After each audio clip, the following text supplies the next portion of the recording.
5 नंबरी, बहू 10 नंबरी। पूरे घर में मालती देवी का हुक्म चलता था। अपनी बड़ी बहू को वो टीवी के रिमोट की तरह कंट्रोल करती थी। चलो, देर हो रही है। 12 बजे से पहले लड़की वालों के यहाँ पहुँचना है। हाँ हाँ, चलती हूँ। मैं तो भगवान से बस ये दुआ कर रही हूँ कि जिस तरह मेरी बड़ी बहू मेरी मुट्ठी में है, उसी तरह मेरी छोटी बहू भी मेरे इशारे पे नाचे।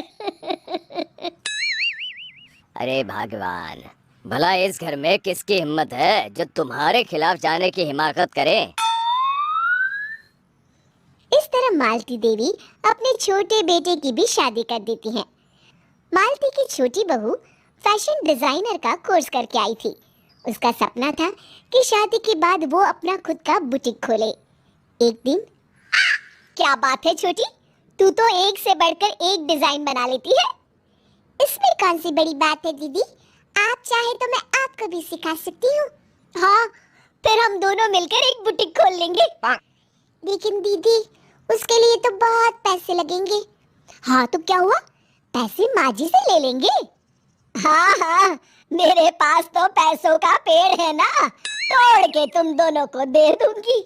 मेरी एक बात अच्छी तरह समझ लो, मैं तुम दोनों को एक ढेला भी नहीं देने वाली, बड़ी आई बुटीक खोलने वाली। ये आप क्या कह रही हैं माँ जी? आप हमारी मदद नहीं करेंगी तो कौन करेगा? अरे अगर बुटीक खोलने का इतना ही शौक है तो अपने माँ बाप से पैसे क्यों नहीं मांग लेती? मेरे पैसों पर क्यों आंख गड़ाए बैठी हो तुम दोनों? इस तरह अपने इरादे स्पष्ट करके मालती देवी वहां से चली जाती है। अरे ये क्या दीदी, माँ जी तो साफ मुकर गई, अब हम क्या करेंगे? तू चिंता मत कर, बुटीक तो खुल के ही रहेगा। कहते हैं कि घी जब सीधी उंगली से नहीं निकलता तो उसे उंगली टेढ़ी करके निकालना चाहिए। माँ जी अपने आप को समझती क्या है? पूरी सोसाइटी जानती है कि माँ जी ने अपनी सास को घर से निकालकर उनकी दौलत पर कब्जा कर लिया है। हाँ दीदी, अब तो जैसे को तैसा करना पड़ेगा। फिर दोनों बहुएं मिलकर एक साजिश रचती हैं। एक दिन, अरे नालायक, जरा ठीक तरह से पैर दबा, बिल्कुल मजा नहीं आ रहा। खाने पीने में तो कोई कसर नहीं छोड़ती। तभी वहाँ बड़ी बहू हाथ पे एक फॉर्म लेकर आती है। माँ जी, आपके लिए एक खुशखबरी है। सरकार सभी बुजुर्गों को हर महीने 10,000 रुपए पेंशन देने वाली है। अरे ये क्या कह रही है तू? क्या सच में मुझे हर महीने घर बैठे 10,000 रुपए मिलेंगे? हाँ माँ जी, दीदी सच कह रही है। कल टीवी न्यूज़ में इस बारे में बता रहे थे। बस आप ये फॉर्म पढ़ के इसे भर दीजिए और अपने दस्तखत कर दीजिए। मैं इन्हें ले जाकर जमा करवा देती हूँ। अरे नालायक, बड़ी कामचोर है तू। इस बुढ़ापे में कहाँ तुम मुझसे फार्म भरवा रही है? खुद ही भर ले, मैं दस्तखत कर देती हूँ। ठीक है माँ जी। फिर बड़ी बहू बड़ी चालाकी से फॉर्म के पन्नों के बीच प्रॉपर्टी के पेपर छिपा कर रख देती है और उन पर मालती देवी के दस्तखत करवा लेती है।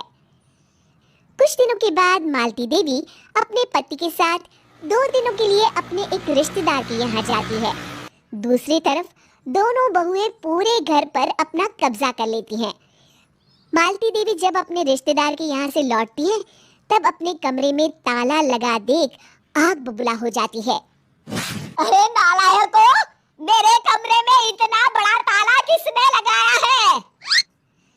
माँ जी, ये कमरा तो मैंने अपने बेटे रोहन को दे दिया है और आज से आप बाहर कोने में जो छोटा कमरा बना है ना, वहाँ रहेंगी। अच्छा, मैं उस सरेले कमरे में रहूंगी है? तेरी ये कहने की हिम्मत भी कैसे हुई?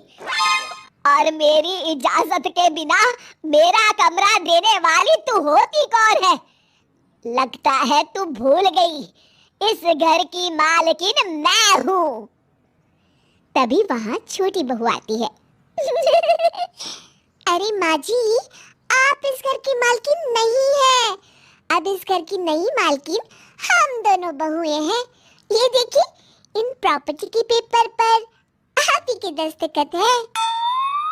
अरे भाग्यवान, ये तुमने क्या कर दिया? दस्तखत करने से पहले एक बार ठीक से पढ़ तो लेती। अरे लेकिन मेरी बहुएं मेरे साथ ऐसा कैसे कर सकती है? अरे तो इसमें कौन सी अचरज की बात है? तुमने भी तो अपनी सास को घर से बाहर निकाल दिया था। टूटा फूटा ही सही, शुक्र करो कि इन दोनों ने कम से कम हमें रहने के लिए कमरा तो दिया। तुमने तो अपनी सास को वो भी नहीं दिया था। आज समझ में आया, जैसी करनी वैसी भरनी।